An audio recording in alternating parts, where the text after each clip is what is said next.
Hello बच्चों, तो अपन लोग पढ़ रहे हैं बायोलॉजिकल क्लासिफिकेशन वाला चैप्टर और 5 किंगडम क्लासिफिकेशन के अंदर विटेकर ने सारे लिविंग ऑर्गेनिजम्स को 5 किंगडम्स में डिवाइड किया था। मोनेरा हम पढ़ चुके हैं। आज का हमारा किंगडम है किंगडम प्रोटिस्टा। प्रोटिस्टा किंगडम के क्या क्या कैरेक्टर्स हैं जो हमें पता है, पहले अपन उनकी बात कर लेते हैं। जैसे प्रोटिस्टा के बारे में हमें पता है कि ये कौन है, यूनिसेल्यूलर यूकैरियोट्स है। यूनिसेलुलर यूकैरियोट्स है, ठीक है, प्रोटिस्टा। अब ये जो प्रोटिस्टा है, इस किंगडम की कुछ खास बातें हैं। खास बातें क्या है? क्योंकि इस किंगडम के अंदर हमें एनिमल ग्रुप से भी कुछ ऑर्गेनिजम्स मिलते हैं, प्लांट ग्रुप है उससे भी कुछ ऑर्गेनिजम्स मिलते हैं। तो इसका मतलब ये हुआ कि ये किंगडम एनिमल और प्लांट किंगडम को दोनों को जोड़ने का काम भी करता है। तो अपन छोटी छोटी चीजें हैं, छोटे छोटे तरीके से एनसीईआरटी लाइन टू लाइन पढ़ेंगे। आपको सारी चीजें क्लास के अंदर ही याद हो जाएगी, तो टेंशन की कोई बात ही नहीं। देखो, सबसे पहले अपन प्रोटिस्टा में थोड़े से स्टेटमेंट्स हैं, इनको ट्रू फॉल्स के तौर पे पढ़ते हैं। आप अगर इनको इस तरीके से पढ़ेंगे ना, तो एक तो ये याद ज्यादा रहेंगे, और याद रहेंगे तो एग्जाम के अंदर आपको बहुत मदद मिलेगी। तो सबसे पहला स्टेटमेंट पढ़ते हैं। All single celled eukaryotes are placed under protista. क्या ऐसी बात है? मान लो कि आपके सामने एग्जाम में यही सवाल आ गया और यही सवाल, यही स्टेटमेंट आ गया, तो क्या आप इस स्टेटमेंट को सही या गलत कर सकते हो? जैसा भी है, सिंपल बात है कि प्रोटिस्टा के अंदर सारे के सारे सिंगल सेल यूकैरियोट को ही तो रखा गया है। अब ये स्टेटमेंट हो गया true। तो ये हुआ पहला स्टेट। दूसरा, इस किंगडम की बाउंड्रीज डिफाइंड नहीं है। इस किंगडम की बाउंड्रीज जो है वो डिफाइंड नहीं। क्यों डिफाइंड नहीं है? मतलब क्या क्राइटेरिया है इसका? बाउंड्री का मतलब क्या होता है? जैसे मान लो कि हम जो है वो मोनेरा किंगडम की बात करते हैं। सपोज करो मोनेरा किंगडम की बात करते हैं, तो हमारा मकसद है कि मोनेरा के अंदर हमको सारे बैक्टीरिया लेने हैं, और जो भी बैक्टीरिया होगा उसका एक क्राइटेरिया होगा कि वो प्रोकैरियोट होना चाहिए और वो यूनिसेलुलर होना चाहिए। हालांकि मल्टी सेलुलर प्रोकैरियोट्स तो मिलते भी नहीं है। ये इस क्लास की बाउंड्री है, इस किंगडम की बाउंड्री है मोनेरा की, कि मोनेरा में कौन आएगा? जो प्रोकैरियोट होगा, जो यूनिसेलुलर होगा। अगर प्रोकैरियोट से यूकैरियोट में गए तो फिर वो मोनेरा में नहीं आएगा। मतलब ये बाउंड्री हो गई है इसकी। आप प्रोटिस्टा किंगडम की बाउंड्री कैसे सेट करोगे? आपने कहा कि ये होने चाहिए यूनिसेलुलर या सिंगल सेल यूकैरियोट, ठीक है, यूनिसेलुलर सिंगल सेल यूकैरियोट होंगे। बट एनिमल होने चाहिए कि प्लांट? कोई कहता है प्लांट होने चाहिए। तो जैसे ही हम एनिमल में जाते हैं, वहां पर भी हमको यूनिसेलुलर मिल जाते हैं, तो उनको भी फिर प्रोटिस्टा में लेना पड़ता है। और कोई कहता है कि नहीं, यूनिसेलुलर एनिमल होने चाहिए, तो प्लांट में भी यूनिसेलुलर मिल जाते हैं। कुल मिलाकर के ये स्टेटमेंट है वो बिल्कुल से सही है, क्योंकि यहां पर भी बाउंड्रीज सेट नहीं है। पहला जो स्टेटमेंट है वो ट्रू है, दूसरा वाला स्टेटमेंट भी ट्रू है। जैसे मान लो कि हम बात करें क्लोरेला। एक एल्गी होता है जिसका नाम है क्लोरेला, सिंगल सेल एल्गी है। एक साइंटिस्ट है, साइंटिस्ट ए, और दूसरा साइंटिस्ट है साइंटिस्ट बी। अब साइंटिस्ट ए है, वो वी टेकर को ज्यादा मानता है, वी टेकर उसको पसंद है। तो वो साइंटिस्ट ए क्या कहेगा कि जो क्लोरेला है वो प्रोटिस्टा है। साइंटिस्ट ए कहेगा क्लोरेला जो है वो प्रोटिस्टा है, ठीक है। अब साइंटिस्ट बी है, वो वी टेकर को नहीं मानता, वो कहता है कि नहीं, प्रोटिस्टा नहीं है, ये तो प्लांट है। कॉन्ट्रोडिक्शन हो गया।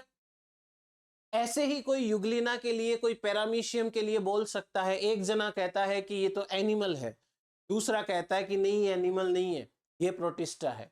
तो इस प्रकार इसकी बाउंड्री है वो वेल डिफाइंड नहीं है। आगे आ जाओ। Members of protista are primarily aquatic. क्या ये बात सही है कि प्रोटिस्टा किंगडम के जो मेंबर्स हैं वो ज्यादातर एक्वेटिक होते हैं? बिल्कुल सही बात है। क्यों सही है, अब वो सुनिए। प्रोटिस्टा किंगडम के मेंबर्स होते हैं बेचारे एक सेल वाले। ये है यूनिसेलुलर, एक सेल के। प्रोटिस्टा किंगडम के जो मेंबर्स हैं वो बेचारे एक सेल के होते। अब आप जरा इतना सा दिमाग लगाओ कि यदि एक सेल वाला ऑर्गेनिज्म मिट्टी के अंदर रहेगा तब उसको ज्यादा दिक्कत होगी या पानी में रहेगा तब होगी? ऑब्वियस सी बात है, मिट्टी में। क्योंकि मिट्टी के अंदर जो हैबिटाट है वो अनफेवरेबल ज्यादा है। पानी के अंदर क्या होगा, एक तो पानी चारों तरफ होगा, टेम्परेचर कम फील होगा, पानी के अंदर उसको न्यूट्रिशन मिलने के चांस ज्यादा हो जाएंगे। इसलिए पानी में रहना ज्यादा आसान है यूनिसेलुलर के लिए, क्योंकि बेचारा एक ही सेल का है, इसकी खुद की तो कोई ज्यादा चलती नहीं है। तो ये स्टेटमेंट एकदम ट्रू हो गया। फिर नेक्स्ट देखो। This kingdom forms a link between other dealing with plant, animal and fungi. जी हाँ, प्लांट से जैसे कि कौन आ गया, क्लोरेला आ गया। एनिमल से जैसे कौन आ गया, पैरामीशियम, युग्लिना, एमीबा, ये आ गए, है ना। और उसी प्रकार फंजाई से भी, जैसे यीस्ट है उसको डाल दिया यहाँ पे। तो ये स्टेटमेंट भी ट्रू है। तो प्रोटिस्टा के लिए आप 4 स्टेटमेंट सेलेक्ट कर सकते हो, ट्रू और फॉल्स। ये प्रोटिस्टा में यूनिसेलुलर यूकैरियोट होते हैं, ये इसकी कोई बाउंड्री डिफाइंड नहीं है। फिर मेंबर्स है प्रोटिस्टा के वो प्राइमरली एक्टिव एक्वेटिक होते हैं, और ये लिंक स्टैब्लिश करता है। ये हुई बात हमारे पास में। अब देखो और पढ़ते हैं, 2-3 स्टेटमेंट और है। पहला स्टेटमेंट, बीइंग यूकैरियोटिक, यानी क्योंकि ये यूकैरियोटिक होते हैं, प्रोटिस्टा की जो सेल बॉडी होती है उसमें एक डिफाइंड सेल वॉल होती है, वेल डिफाइंड न्यूक्लियस भी होता है। जैसे कि प्रोटिस्टा है, फिर न्यूक्लियस है क्योंकि ये यूकैरियोटिक। दूसरा, अदर मेम्ब्रेन बाउंड ऑर्गेनिल होंगे।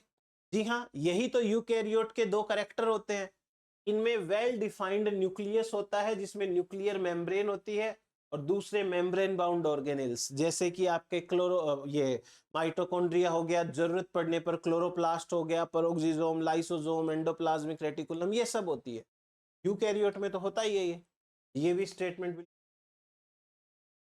अब चूंकि कुछ मेंबर्स ऐसे भी होते हैं जिनमें फ्लैजिला और सीलिया पाई जाती है, जैसे क्लेमाइडोमोनास है, जैसे कि युग्लिना है, जैसे कि ट्रिप्नोसोमा है।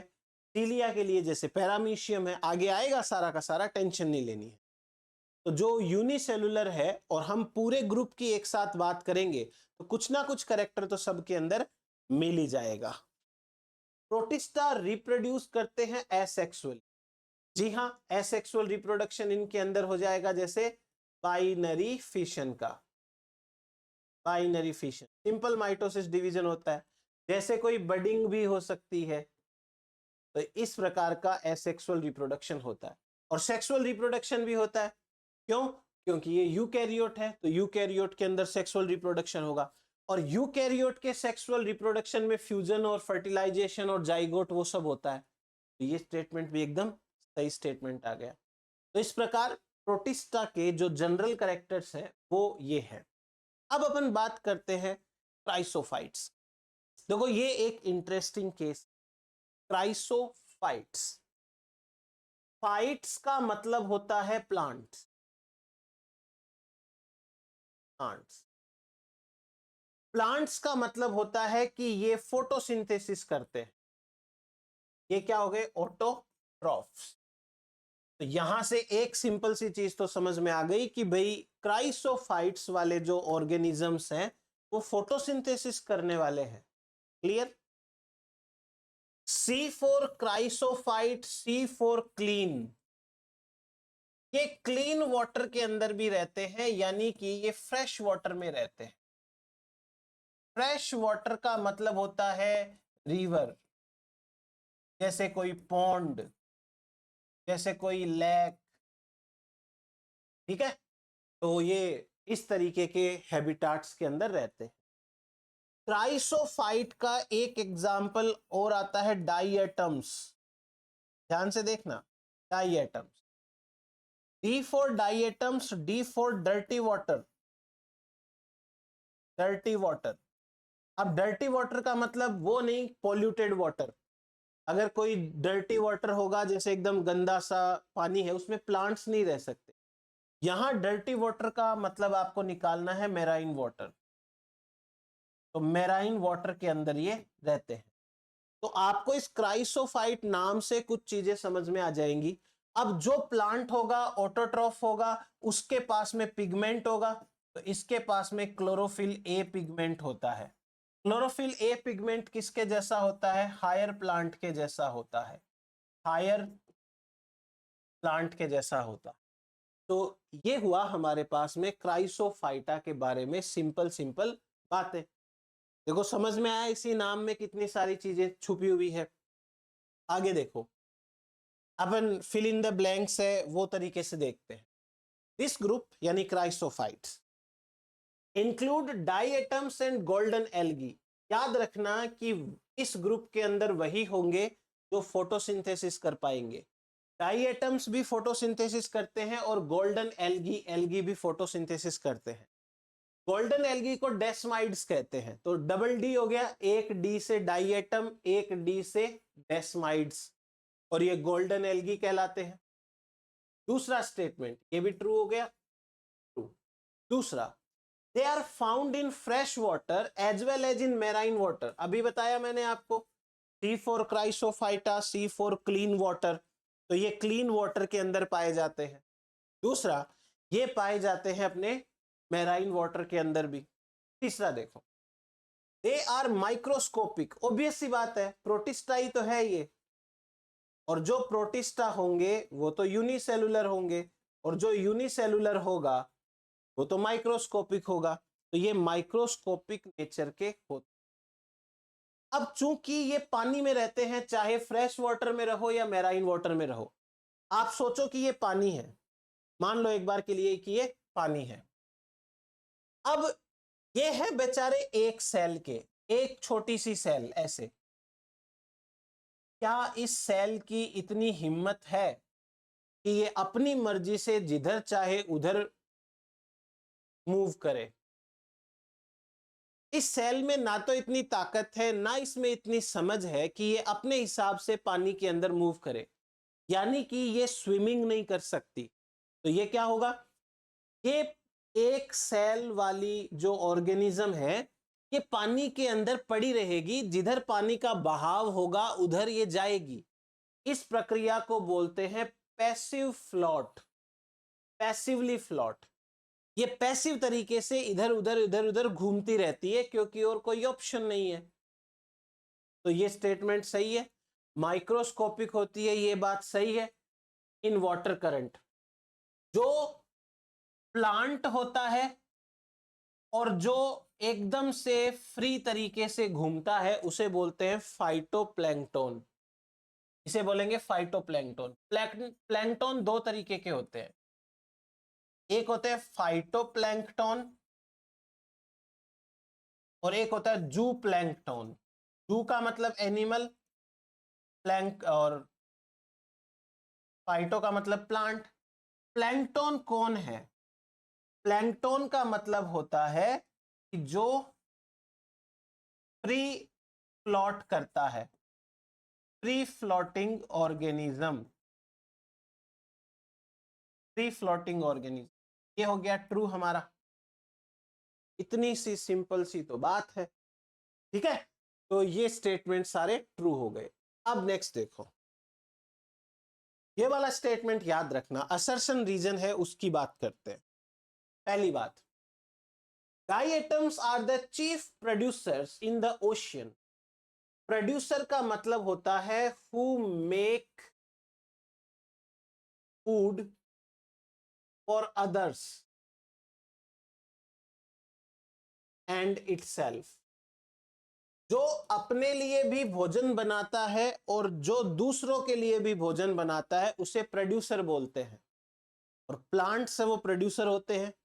जो फोटोसिंथेसिस करेगा वही प्रोड्यूसर होगा, हर कोई प्रोड्यूसर नहीं हो सकता। तो इससे ये बात तो साबित हो गई कि भाई प्रोड्यूसर है वो ओशियन के अंदर होते हैं जो फोटोसिंथेसिस करते हैं। अब ओशियन के अंदर अकेले डाइएटम्स तो होते नहीं है, दूसरे भी आपको मिल जाएंगे, लेकिन डाइएटम्स का नंबर सबसे ज्यादा होता है। इसलिए आपको याद रखना है कि जो डाई एटम्स होते हैं वो ओशियन के डॉन होते हैं। डॉन का मतलब तगड़ा आदमी। D for diatom, D for don, ये डॉन है, इसका मतलब ये मेन प्रोड्यूसर होता है। तो स्टेटमेंट सही है, तो ये असर्शन एकदम सही हो गया। अब एक बात समझते हैं, असर्शन यहां पे सही है, रीजन पे पढ़ते हैं। और मैंने आपको बोला था कि असर्शन रीजन कैसे सॉल्व करने हैं। डाई एटम्स चीफ प्रोड्यूसर है, तो आप एक बार सोचो कि कोई चीफ प्रोड्यूसर कौन होगा। जैसे अपन बात करें, एक बार सपोज करो कि कोई शहर है और उस शहर के अंदर सपोज करो कि कोई जो है वो सब्जी वाला है या फ्रूट वाला है, और हम ये कहते हैं कि भाई वो आदमी शहर का सबसे बड़ा डिस्ट्रीब्यूटर है। तो वो सबसे बड़ा डिस्ट्रीब्यूटर क्यों है? क्योंकि उसकी दुकान सबसे बड़ी है, क्योंकि उसके पास सबसे ज्यादा माल आता है, क्योंकि सारे लोग उसी से खरीदते हैं, तभी तो वो सबसे बड़ा डिस्ट्रीब्यूटर हो गया। वैसे ही यदि ये सबसे चीफ प्रोड्यूसर है तो इनकी संख्या सबसे ज्यादा होनी चाहिए, इनमें फोटोसिंथेसिस की कैपेसिटी सबसे ज्यादा होनी चाहिए, इनमें रिप्रोडक्शन की कैपेसिटी ज्यादा होनी चाहिए ताकि जल्दी जल्दी ये रिप्रोडक्शन करके और अपने जैसे ऑर्गेनिज्म बना सके, तभी ये चीफ प्रोड्यूसर हो सकते हैं। रीजन क्या कह रहा है कि most of them are photosynthesis. खाली फोटोसिंथेसिस करने से चीफ प्रोड्यूसर हो जाएगा क्या? एक चीज सिंपल शब्दों में समझो। मान लो एक गार्डन है, उस गार्डन के अंदर नीम का पेड़ भी है, उस गार्डन के अंदर ग्रास भी लगी हुई है, उस गार्डन के अंदर फ्लावर का प्लांट भी लगा हुआ है। हम कहते हैं कि भाई इस गार्डन में सबसे ज्यादा जो है वो फोटोसिंथेसिस करने वाला प्लांट है वो नीम का प्लांट है। अब पता चले कि नीम का प्लांट है वो इसलिए सबसे ज्यादा फोटोसिंथेसिस कर पाता है क्योंकि वो बहुत बड़ा होता है, उसमें पत्तियां बहुत ज्यादा होती है। यहां लिखा है most of them are photosynthetic. Photosynthetic करने से, फोटोसिंथेसिस करने से चीफ प्रोड्यूसर थोड़ी हो जाएगा। रीजन है तो सही, क्योंकि ज्यादातर डायटम्स फोटोसिंथेसिस करते हैं, but it is not correct explanation, not correct x, ये सही एक्सप्लेनेशन नहीं। तो ये हुआ हमारे पास में असर्शन। अब देखो डायटम्स के बारे में एक छोटी सी चीज। डायटम्स जो होते हैं उनकी बॉडी में दो तरीके के शेल पाए जाते हैं या दो तरीके के कवच पाए जाते हैं। एक को बोलते हैं एपिथीका यानी ऊपर वाला, और एक को बोलते हैं हाइपोथीका यानी नीचे वाला। अब भगवान ने इस तरीके का सिस्टम बनाया है कि जो नीचे वाला कवच होता है उससे थोड़ा सा छोटा ऊपर वाला होता है, तो एक दूसरे के अंदर ये फिट हो जाते हैं। जैसे साबुनदानी होती है ना, साबुनदानी कैसे पैक हो जाती है, वैसे ही। तो लिखा है कि diatoms the cell wall form two thin overlapping shell. जो सेल वॉल होती है वो दो शेल बनाती है जो ओवरलैपिंग होते हैं एक दूसरे, which fit together as in soap box. साबुनदानी की तरह ये फिक्स हो जाते हैं। ऊपर वाले शेल को कहते हैं एपिथीका, नीचे वाले को कहते हैं हाइपो। ये डायटम्स के बारे में। एक और चीज बताता हूं, डायटम्स की कुछ सिंपल खास बात। जब आप डायटम की बॉडी देखते हो ना, तो डायटम की बॉडी के ऊपर मिट्टी के कण ऐसे फंसे होते हैं। मिट्टी के कण, मिट्टी के कण, मिट्टी के कण इतने सारे ऐसे। इसकी वजह से इनकी बॉडी थोड़ी खुरदरी हो जाती है, इसे बोलते हैं ग्रिटी। देखो, डाइएटम की जो सेल वॉल होती है उसमें सिलिका यानी मिट्टी के कण फंसे होते हैं, तो ऐसे खुरदरी हो जाती है। जब डाइएटम्स मर जाते हैं, देखो ये तो है डाइएटम्स लिव इन वाटर, ये जिंदा डाइएटम्स है। जब डाइएटम्स मर जाते हैं तो इनकी बॉडी, डेड डाइएटम्स नीचे सेटल हो जाते हैं। डाइएटम की डेथ होगी ना, तो उनकी छोटी छोटी सेल है, एक एक सेल वो नीचे नीचे नीचे जमती जाएगी समुद्र के अंदर, और धीरे धीरे समय के साथ जब उनके ऊपर दबाव पड़ेगा तो ये ठोस चट्टान में बदल जाएगी। इस ठोस चट्टान का नाम है डाई एटोमेसियस अर्थ। तो जब ये मर जाते हैं तो अपने पीछे अपनी डेड बॉडी छोड़ जाते हैं, और वो डेड बॉडी एक बहुत कठोर चट्टान बन जाती है जिसे डाई एटोमस अर्थ बोलते हैं। अब चूंकि ये ग्रिटी होते हैं, ग्रिटी मतलब खुरदरा, इसलिए इनको पॉलिश में काम में लेते हैं, जैसे पॉलिश करने के काम में लेंगे, इनको फिल्ट्रेशन के अंदर काम में लेते हैं। जैसे यहां देखो, ये जो फनल है, इस फनल के अंदर हमने एक टुकड़ा काट के रख दिया इसका डाइएटोमस अर्थ का, फिर इसके ऊपर मान लो अपन ऑयल डालते हैं, तो धीरे धीरे ऑयल नीचे आ जाएगा और जो भी कचरा होगा वो ऊपर रह जाएगा। जो फनल लिया है, फनल के मुंह के आकार का उसमें फिट कर देंगे, तो एक तरीके से ये फिल्ट्रेशन का काम करते हैं। कोई दवाई का फिल्ट्रेशन करना है, पेट्रोल का फिल्ट्रेशन करना है, या फिर ऑयल वगैरह का फिल्ट्रेशन करना है, तो ये उसमें काम में आते हैं अच्छे से। ये हुई बात डाई एटम्स। अब बात करते हैं डाइनोफ्लैजिलेट्स। फ्लैजिलेट्स का मतलब है इनमें फ्लैजिला पाई जाती है, डाइनो का मतलब होता है दो, तब टू, दो फ्लैजिला वाले होते हैं। अब इनकी फ्लैजिला की कुछ खास बातें हैं। क्या खास बात है? डाइनोफ्लैजिलेट्स, दोनों फ्लैजिला अलग अलग होती है, एक लॉन्गिट्यूडनल ऐसे और एक ट्रांसवर्स ऐसे, दो अलग तरीके से फ्लैजिला निकली होती है। चलो देख लेंगे अपन, डाइनोफ्लैजिलेट्स के बारे में पढ़ते हैं। पहला statement, dinoflagellates organisms mostly marine होते हैं, तो वही D for dinoflagellate, D for dirty water, dirty water का मतलब मैराइन वाटर है यहाँ पे, और ये भी फोटोसिंथेसिस, डाइनोफ्लैजिलेट्स है वो भी फोटोसिंथेसिस करेंगे। ये yellow, green, brown, blue, red वगैरह हो सकते हैं, क्यों? क्योंकि इनमें पिगमेंट्स पाए जाते हैं इन देयर सेल्स। अब जाहिर सी बात है कि भाई अलग अलग कलर के होंगे तो कलर तो कौन बनाएगा? कलर बनाने वाले पिगमेंट ही होते हैं। ये हो गई बात। इनकी बॉडी पे दो ऐसे प्लेट्स, देखो इनकी बॉडी जो है, वॉल जो है, उस पे ये प्लेट्स पाई जाती है, आपको ऐसे दिखाई दे रहा होगा,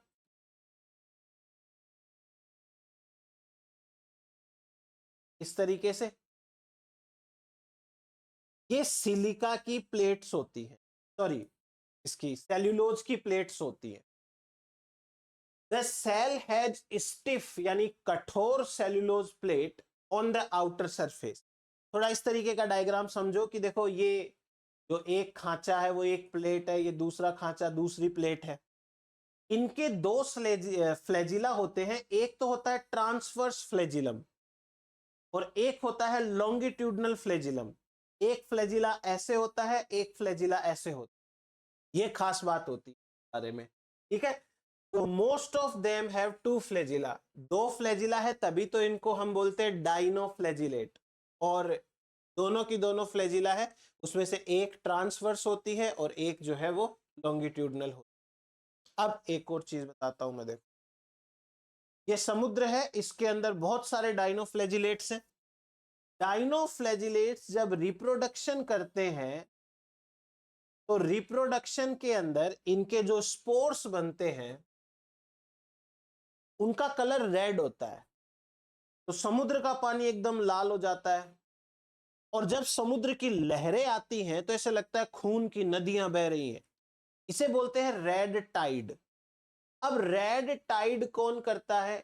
एक डाइनोफ्लैजिलेट है जिसका नाम है गोनी एल्यूक्स। गोनी एल्यूक्स जो है वो रेड टाइड कॉज करता है। क्योंकि ये रेड कलर का होता है और जब ये रैपिड मल्टीप्लिकेशन यानी कि बहुत ज्यादा रिप्रोडक्शन करता है तब ये पूरे समुद्र को लाल सा कर देता है, इसे बोलते हैं रेड टाइड। अब आप एक बार ऐसे समझो, जो रेड कलर का होगा वो जहर होगा, है ना, ऐसे समझ लीजिए। तो जो डाइनोफ्लैजिलेट्स होते हैं ये रेड टाइड वाले, ये टॉक्सिन्स रिलीज करते हैं। अब टॉक्सिन रिलीज करेंगे तो जो समुद्री जीव हैं जैसे मछलियां हैं और भी बहुत सारे एनिमल्स होते हैं उनकी डेथ हो जाती है। तो ये डाइनोफ्लैजिलेट के बारे में इतनी सी बातें याद रखनी है। डाइनोफ्लैजिलेट्स हैं वो मेराइन होते हैं, फोटोसिंथेसिस करते हैं, अलग अलग कलर के होते हैं। क्यों? क्योंकि पिगमेंट है। इनकी सेल वॉल के ऊपर सेल्यूलोज की पट्टियां पाई जाती हैं। दो फ्लैजिला है, एक ट्रांसवर्स एक लॉन्गिट्यूडनल, और इसमें से एक गोनी एल्यूक्स है जो खुद ही रेड कलर का होता है।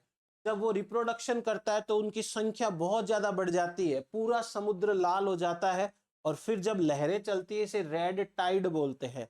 लाल रंग मतलब जहर। तो ये एक टॉक्सिन रिलीज करते हैं जिससे मछलियां वगैरह मर जाती हैं। बस ये हुआ हमारा डाइनोफ्लैजिल। अब आ जाते हैं युग्लिनोइड्स। युग्लिनोइड्स वो जो दो स्टार्टिंग के ग्रुप थे, क्राइसोफाइट्स एंड डाइनोफ्लैजिलेट, वो प्लांट्स हैं, ये एनिमल्स है। युग्लिना के अंदर अब जो है वो एनिमल्स आएंगे, प्लांट्स नहीं। तरीके का सा कुछ होता है। युग्लिनोइड्स की खास बातें देखो। युग्लिनोइड्स कहां रहते हैं? फिल इन द ब्लैंक करेंगे। Majority of them are fresh water. तो ये फ्रेश वाटर के अंदर रहते हैं। अब फ्रेश वाटर दो तरीके का होता है, एक तो होता है नदी और एक होता है तालाब या झील। दोनों में क्या अंतर है? नदी बहती रहती है, तालाब और झील है वो रुके हुए रहते हैं। तो ये तालाब और झील में रहते हैं, इसे बोलते हैं स्टैग्नेंट वाटर। स्टैग्नेंट वाटर का मतलब होता है स्टॉप वाटर, रुका हुआ पानी, उसके अंदर रहते हैं। तो मेजॉरिटी ऑफ देम है वो फ्रेश वाटर के हैं युग्लिना वाले, और वो भी रुके हुए पानी में ज्यादा रहते हैं। दे हैव टू फ्लैजिला, वो तो डायग्राम में ही दिख रहा है, दो फ्लैजिला है, डायग्राम से ही याद रह जाएगा, दो फ्लैजिला है। एक शॉर्ट होती है एक लॉन्ग होती है। जी हाँ, इसके अंदर भी देखो डायग्राम में, ये तो रही छोटी वाली फ्लैजिला और ये देखो कितनी लंबी फ्लैजिला है। तो शॉर्ट एंड लॉन्ग टाइप की दो फ्लैजिला। नेक्स्ट देखो, इनकी एक खास बात है युग्लिना की, दे आर फोटोसिंथेटिक। जब कभी भी सनलाइट इनको मिलती है तो सूर्य के प्रकाश में ये प्रकाश संश्लेषण करते हैं। सूर्य के प्रकाश में, सनलाइट में ये फोटोसिंथेसिस करते हैं। लेकिन जब ये डीप्राइव्ड होते हैं, डीप्राइव्ड का मतलब एब्सेंट, जब सनलाइट एब्सेंट होती है तो ये हेट्रोट्रॉफ बन जाते हैं और दूसरे छोटे ऑर्गेनिजम्स को पकड़ के खाते हैं। मतलब ये हो गया एक यूनिक करेक्टर युग्लिना का। युग्लिना है वो ऑटोट्रॉफ भी है और वो हेटेरोट्रॉफ भी। ऑटोट्रॉफ तो जब होगी जब फोटोसिंथेसिस के लिए लाइट मिलेगी, और जब लाइट नहीं मिलेगी तो दूसरों को पकड़ पकड़ के खाएगी, तो ये हेटेरोट्रॉफ होगी। अब यहां एक स्टेटमेंट दे रखा है कि interestingly the pigments of euglenoid are identical to those of present in higher plants.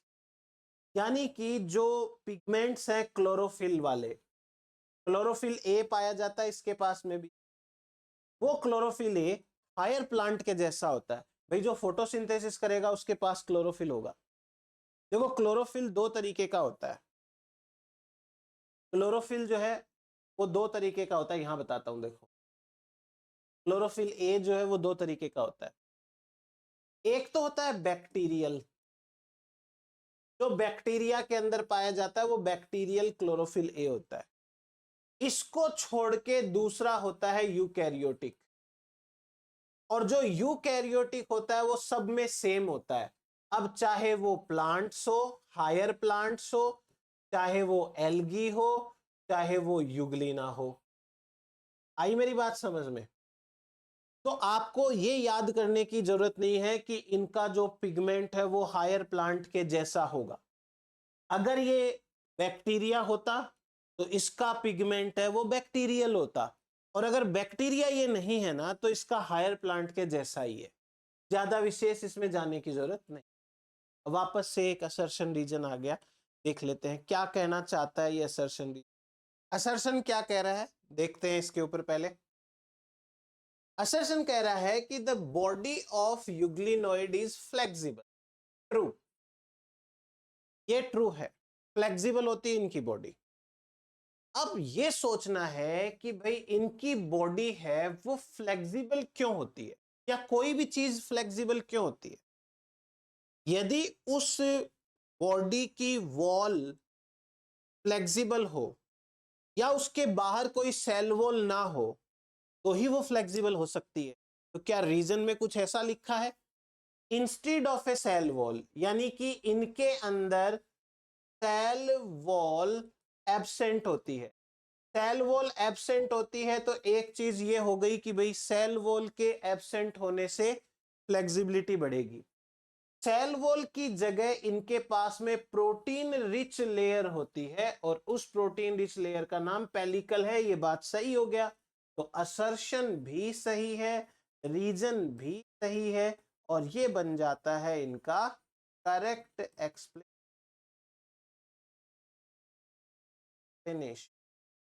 तो ये एक चीज है। अब देखो यहीं पर है ना, आपको रीजन में दो सवाल बन सकते हैं। क्या देखो, आपको लिखा है कि जो यूग्लेनोइड की या यूग्लिना की वॉल होती है, वो वॉल या वो लेयर किसकी बनी होती है, कार्बोहाइड्रेट, प्रोटीन, लिपिड्स, फैट्स, ऐसा ऑप्शन आ सकता है। तो ये प्रोटीन की बनी होती है, एक चीज। दूसरी चीज हमें ये भी तो पूछी जा सकती है कि ये जो प्रोटीन की लेयर है इसका नाम क्या है। कुछ अटपटे से कुछ भी नाम दे देंगे, पेलिकल बोलते हैं इसको। पेलिकल प्रोटीन रिच लेयर का नाम होता। तो ये इतनी सी बात हमको ध्यान में रखनी, करेक्ट एक्सप्लेन। अब अपन बात करते हैं स्लाइम मोल्ड्स के। सबसे पहले तो देखो, स्लाइम का मतलब होता है चिपचिपा, स्टिकी। स्टिकी यानी कि म्यूकस जैसा, चिपचिप। मोल्ड्स है वो शब्द फंजाई के लिए ज्यादा इस्तेमाल होता है, और जो फंजाई होते हैं वो हेटेरोट्रॉफ होते हैं। अब तो इससे ये तो चीज तय हो गई कि ये हेटेरोट्रॉफ है। फिर ये मोल्ड्स स्टिकी नेचर के होते हैं, चिपचिपे से, तो ये किसी डेड मैटर के ऊपर फैल जाते हैं ऐसे। एक शब्द आएगा प्लाज्मोडियम। देखो यहां पे क्या है, ये जो ब्लैक कलर के आपको डॉट्स दिखाई दे रहे हैं ना, ये सारे डॉट्स न्यूक्लियस है, न्यूक्लियाई। ये सारे न्यूक्लियाई हैं। आप ये याद रखना कि जब कभी मल्टी न्यूक्लिएट कंडीशन होती है, मल्टी न्यूक्लिएट कंडीशन, इसे बोलते हैं Plasmodium. Plasmodium, multi nucleate condition को ही प्लाज्मोडियम। अपन इनकी बात कर लेते हैं कि ये स्लाइम मोल्ड्स क्या है। क्या देखो, वेरी फर्स्ट, स्लाइम मोल्ड्स है वो सेप्रोफिटिक होते हैं। सेप्रोफिटिक का मतलब डेड ऑर्गेनिक मैटर को खाते। ये बात बिल्कुल सही हो गई, प्रोटिस्टा तो है पर ये डेड ऑर्गेनिक मैटर खाते हैं। दूसरा, the body moves along decaying twigs and leaves engulfing organic material. Body जो है वो मूव करती है मरी हुई चीजों के ऊपर, बिल्कुल सही है।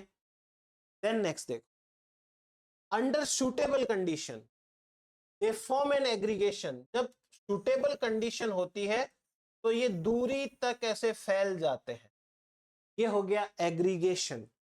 इसको बोलते हैं प्लाज्मोडियम, क्योंकि इसमें मल्टी न्यूक्लिएट कंडीशन होती है तो इसको प्लाज्मोडियम कहते हैं, और ये कई मीटर तक, कई फीट तक हो सकते हैं। तो जब सूटेबल कंडीशन मिलेगी तो सूटेबल कंडीशन में ये एग्रीगेट बन जाएंगे। एग्रीगेट बन जाएंगे उसे प्लाज्मोडियम कहेंगे, और ये ग्रो करेगा, स्प्रेड करेगा।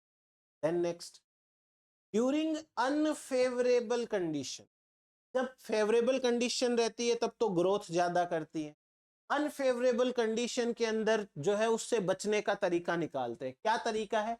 Plasmodium differentiate from fruiting bodies carrying spores at the tip. क्या मतलब है?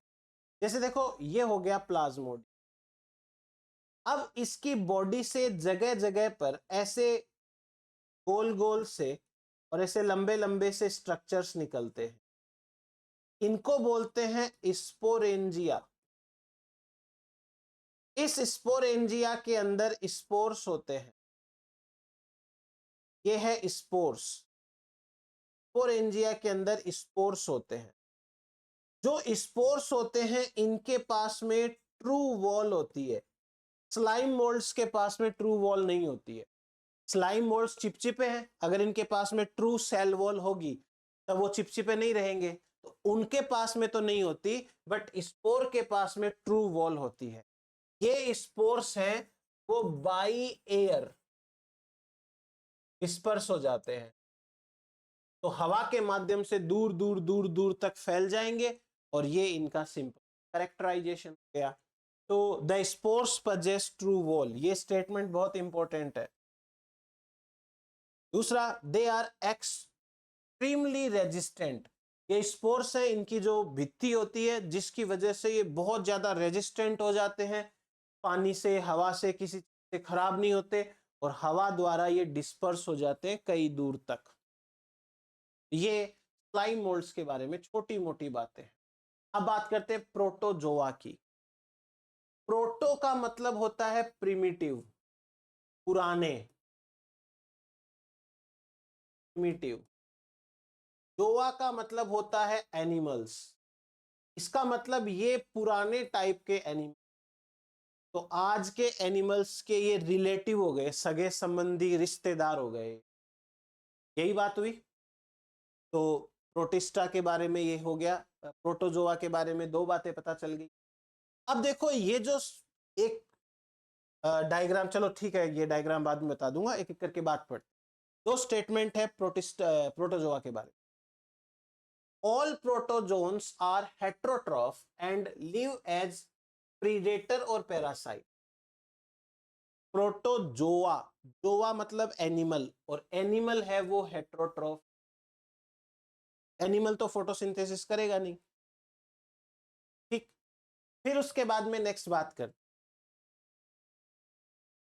दे लिव एज प्रीडेटर या पैरासाइट, या तो ये प्रीडेटर है, दूसरों को खाते हैं, या दूसरों के ऊपर रहते हैं। स्टेटमेंट, ठीक।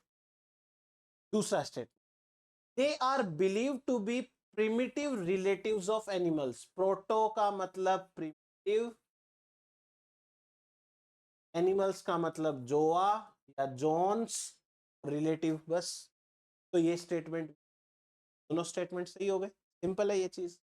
नेक्स्ट देख, चार तरीके के इनके ग्रुप्स होते हैं। पहला वाला ग्रुप है वो है अमीबा वाला, जिसमें अमीबा आती, अमीबोइड प्रोटोजोआ। अब अमीबा कहां रह सकती है? अमीबा फ्रेश वाटर में भी है, सी वाटर में भी है, और गीली सॉइल के अंदर भी होती है। दूसरा, they move and capture there pray by putting out pseudopodia. इनमें सूडोपोडिया होते हैं। देखो सूडोपोडिया क्या है, जैसे सपोज ये अमीबा है, अब चूंकि यूकैरियोट है तो इसके अंदर बाकी की तो सारी स्ट्रक्चर होगी, इसके ऐसे स्ट्रक्चर्स को बोलते हैं सूडोपोडिया। सूडोपोडिया, सूडोपोडिया का मतलब होता है फॉल्स फिट या फॉल्स फुट। फॉल्स फुट होते हैं, इनके पैर हैं वो नकली पैर होते हैं। अब क्या होता है देखो, जैसे मान लो कि ये है अमीबा, और ये अमीबा का कोई फूड है, फूड, ठीक। तो अमीबा क्या करेगी, अपने सूडोपोडिया को इस फूड की तरफ आगे बढ़ाएगी ऐसे, और उस फूड को अपने अंदर ले लेगी। फिर थोड़ी देर बाद में ये फूड अंदर आ गया, इसमें ये फूड के अंदर आ गया, ऐसे करके ये अपना फूड कैप्चर करती है, अपने पैर बढ़ाती है और फूड को अंदर ले लेती है। जो मेराइन फॉर्म्स होती हैं, यानी ऐसी अमीबा जो मेराइन में रहती है, उसके ऊपर सिलिका का कवच पाया जाता है। जैसे ये अमीबा है तो इसके ऊपर सिलिका का एक कवच पाया, बस। और एक अमीबा का याद रखना नाम, एंट अमीबा हिस्टोलिटिका, ये पैरासाइट नेचर की होती है और ये डिजीज कॉज करती है ह्यूमंस के। दूसरा देखो, फ्लैजिलेटेड प्रोटोजोन्स, इनमें फ्लैजिला भी है और ये प्रोटोजोआ भी है। एक एग्जाम है ट्रिप्नोसोमा। अब जो ट्रिप्नोसोमा है उसकी खास बात इंपॉर्टेंट लगा लेना इसके ऊपर। एक तो ट्रिप्नोसोमा एक डिजीज कॉज करते हैं जिसको कहते हैं स्लीपिंग सिकनेस डिजीज। तो ये स्लीपिंग सिकनेस नाम की डिजीज कॉज करते हैं। पहली चीज ट्रिप्नोसोमा, सोमा का मतलब सो जाओ, सोमा का मतलब स्लीपिंग, ऐसे याद करने के लिए बता रहा हूं मैं, स्लीपिंग। तो एक स्लीपिंग सिकनेस नाम की बीमारी होती है, वो ट्रिप्नोसोमा, सोमा मतलब स्लीपिंग, सो जाओ। फ्लैजिलेटेड होते हैं। The members of this group are either free living और पैरासाइट। ये कोई खास बात नहीं है, या तो भाई अपने आप अपनी मर्जी से घूमते फिरते रहेंगे या किसी के ऊपर रहेंगे। दे हैव फ्लैजिला, ये ऊपर ही लिखा हुआ है कि फ्लैजिलेटेड है, बस इतनी सी तो बात है। इसके हो गया ट्रिप्नोसोमा। अब सीलिएटेड प्रोटोजोआ, सीलिएटेड प्रोटोजोआ के अंदर आते हैं अपने पैरामीशियम। पैरामीशियम की जो बॉडी होती है वो ऐसे जो घर में चप्पल पहनते हैं ना, स्लीपर के जैसी सी। अब सुनना मेरी बात को, पैरामीशियम की बॉडी पर एक छोटी सी खांच पाई जाती है, खांच। उस खांच को कहते हैं गल्लेट, गल्लेट। और इसके ऊपर ये छोटे छोटे देखो सीलिया पाए जाते हैं, ऐसे बाल से पाए जाते हैं छोटे छोटे।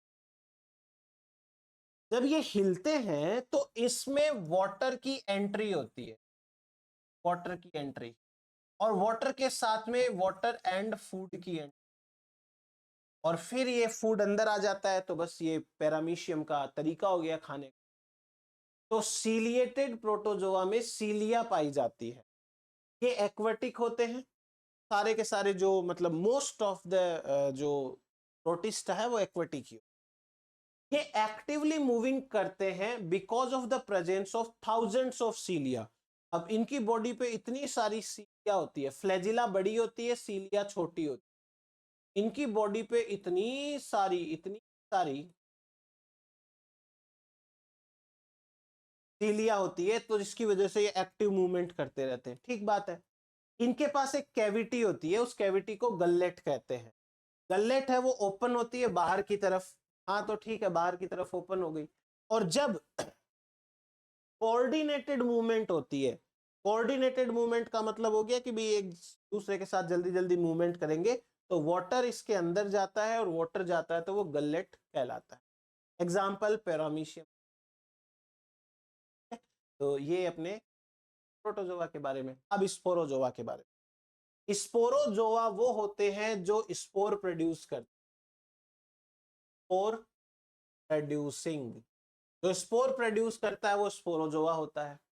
इसमें कई सारे आते हैं, जैसे कि मलेरिया वाला आ गया अपना, प्लाज्मोडियम है, ठीक है, including diverse organism that have infectious spore like state, disease cause करने वाले होते हैं। जैसे प्लाज्मोडियम है, मलेरिया का पैरासाइट। ये भी प्लाज्मोडियम क्यों कहलाता है? क्योंकि इसकी बॉडी भी छोटी सी ऐसे होती है और इसमें मल्टी न्यूक्लियस होते हैं। जो मल्टी न्यूक्लियस कंडीशन होती है उसको प्लाज्मोडियम बोलते हैं। तो यहाँ ये plasmodium which cause malaria disease which as a segregation effect. अब मलेरिया वाला जब चैप्टर आएगा तब मैं आपको डिटेल में बताऊंगा, अभी तो क्या ही बताऊंगा आपको मैं, ठीक है। तो ये हुआ हमारे पास में प्रोटिस्टा किंगडम। नेक्स्ट क्लास के अंदर अपन अगला किंगडम पढ़ेंगे। तो आप आराम से अभी ना पढ़ाया है मैंने तो ध्यान से पढ़ो, रिवीजन करो। Thank you so much.